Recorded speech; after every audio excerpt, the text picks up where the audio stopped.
तो आज हम स्टार्ट करेंगे क्लास ट्वेल्थ का चैप्टर नंबर 1 जिसका नाम है एनपीओ, जो कि वॉल्यूम 1 का पहला चैप्टर है। अब एनपीओ का मतलब क्या है? एनपीओ की फुल फॉर्म होती है नॉट फॉर प्रॉफिट ऑर्गेनाइजेशन।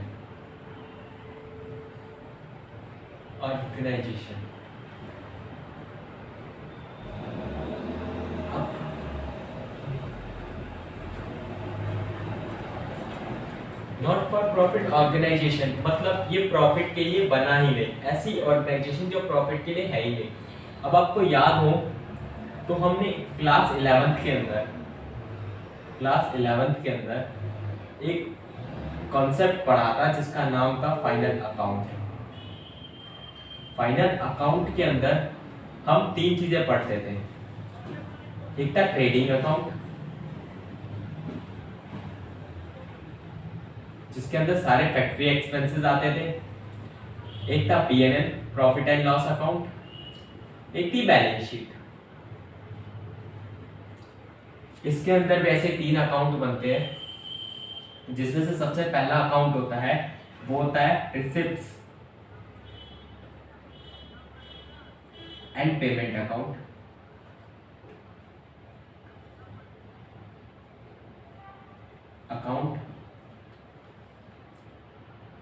दूसरा जो अकाउंट बनता है इसके अंदर वो होता है इनकम एंड एक्सपेंडिचर अकाउंट।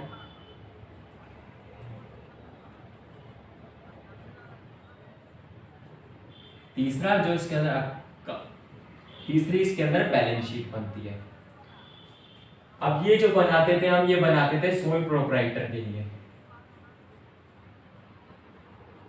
जो कि एक व्यक्ति होता था।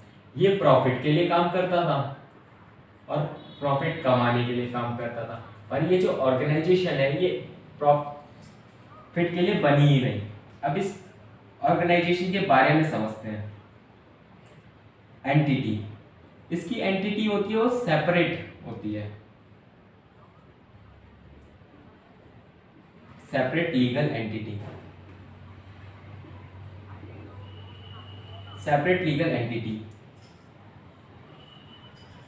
अगर आपने एनपीओ के बारे में सुना हो तो आपने एक रियल एग्जांपल देता हूं आपको, स्माइली ग्रुप्स।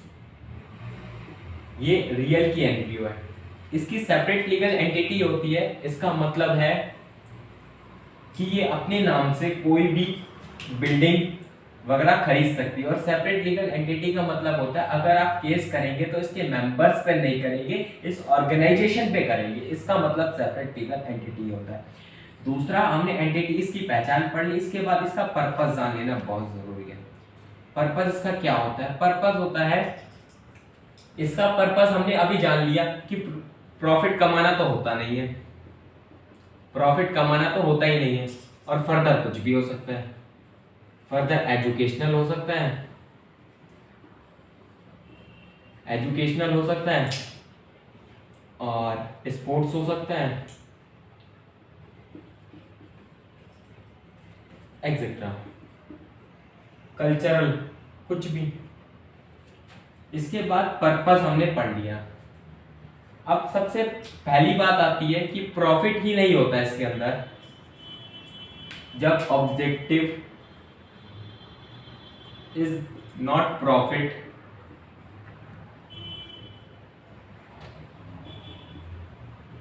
सो इसकी एसेट्स और जो इसकी लाइबिलिटी है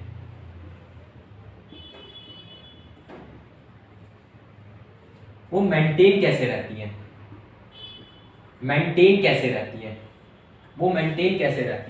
अब सोल प्रोप्राइटर के अंदर प्रॉफिट कमाते था वो, तो अपनी एसेट्स और लाइबिलिटीज को मेंटेन कर लेता था।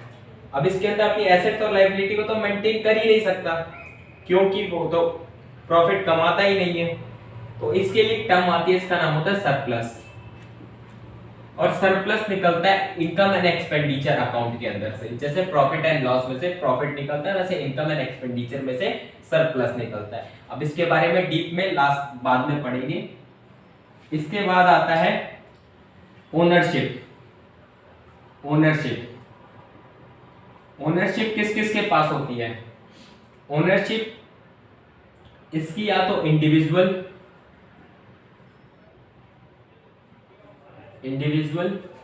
या फिर groups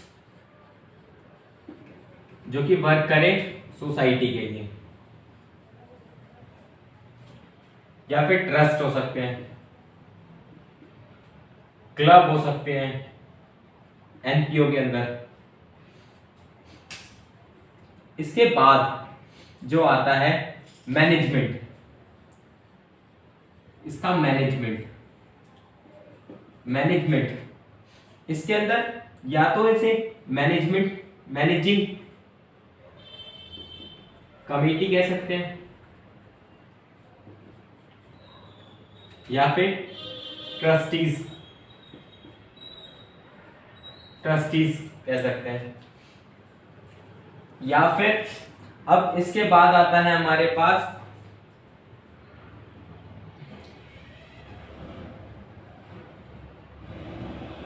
financial statement. Financial statement के अंदर यही चीजें हैं, ये 3 अकाउंट, और ये एवरी ईयर बनाया जाता है, एवरी ईयर साल के एंड में। रिसिप्ट, पेमेंट, इनकम, एक्सपेंडिचर और balance sheet. Financial statement 3 account बनते हैं इसके अंदर, और ये लास्ट में बनाया जाता है। इसके बाद आता है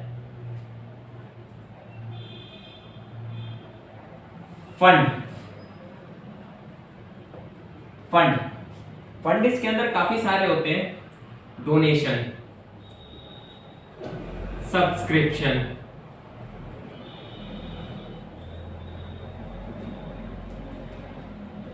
मेंबरशिप फी,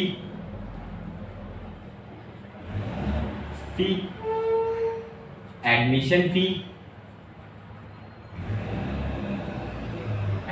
फी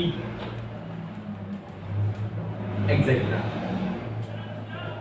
ठीक है, तो आज हमने एनपीओ के बारे में पढ़ा, एनपीओ क्या होता है, इसके बारे में, इसमें कौन कौन से अकाउंट्स बनते हैं, और ये 11 से कैसे डिफरेंस है।